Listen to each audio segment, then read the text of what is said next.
Hello, ladies and gentlemen, and welcome back to the Boardroom Talks. I am your host, Kayla Sifa, an award winning 19-year-old businesswoman and keynote speaker. So, if you're looking to rise above the noise and dominate in your field, and not just to be an echo in the background, but be a dominant voice, then this episode is for you. So, let's dive right in. Each field has its own noise, and every industry has its own competition. But being a dominant voice and dominating, that only happens when you choose to rise above the labels that other people have set for you. My favorite analogy is one of a master craftsman. He spends his time and pours out his soul in making one of the finest bags in the country. He compromises on nothing.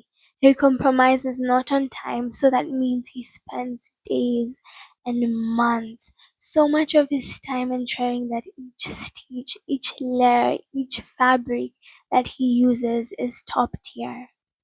He compromises not on the quality of the material, so that means he sources for the best material from different countries, from leather to canvas to the thread that will be stitching each single piece of the bag.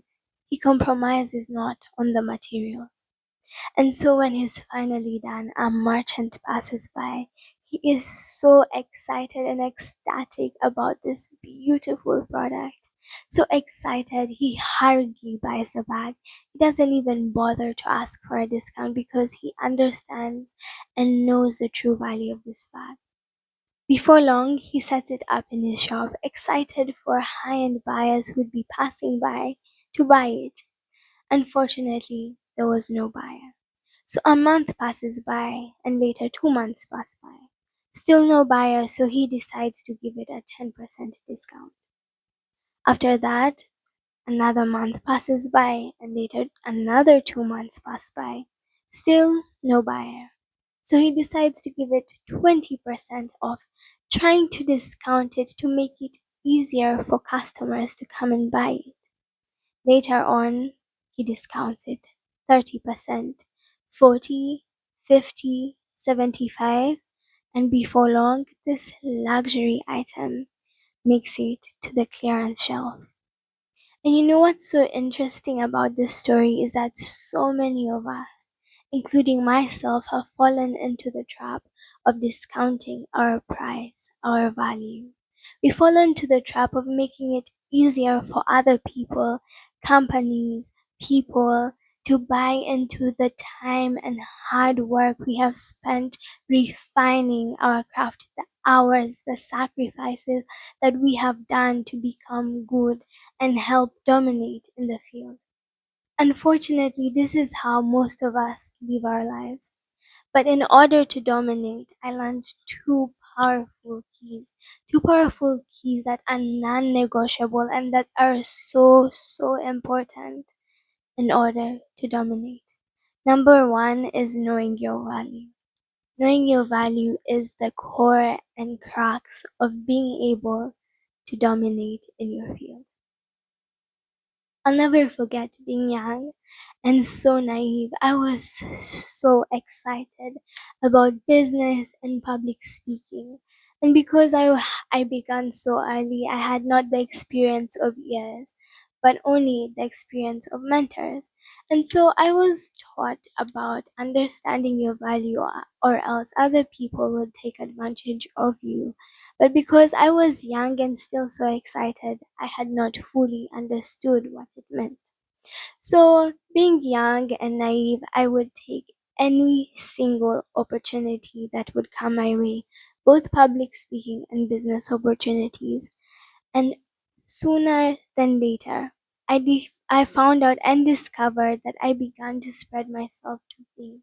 I began accepting opportunities that were misaligned with the vision that I had for myself. I began to take misaligned deals.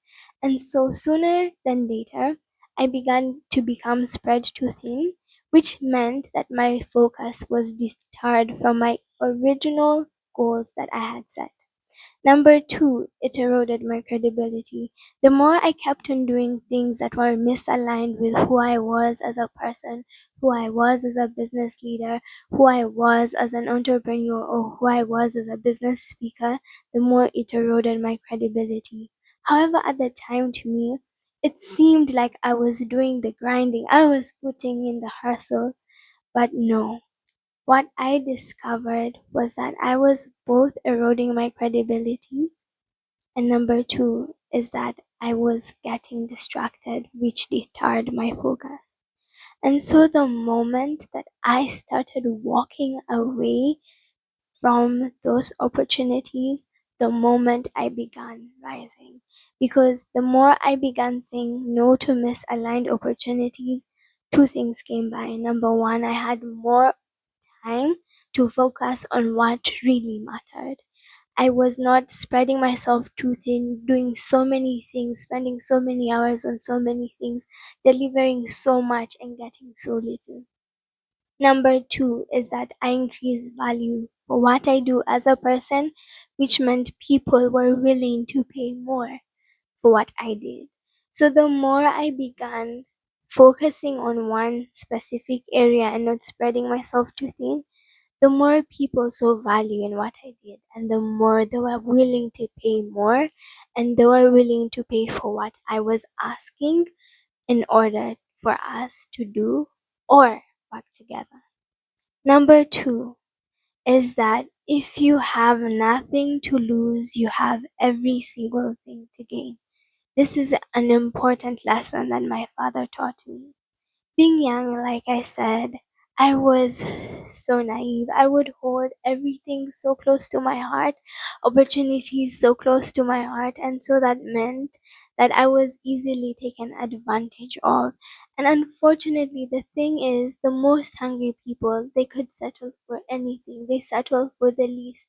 A hungry man can eat from anywhere. It doesn't matter if the food is from the ground or from unclean places.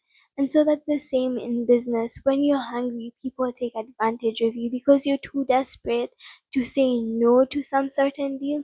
Some people will take advantage of you. So you need to learn when to say no, because no is a very, very, very powerful tool in business. I hope you've enjoyed this podcast so far. And if you have, be sure to subscribe and share to your friends. I can't wait to see you in the next episode. Thank you for watching. Bye.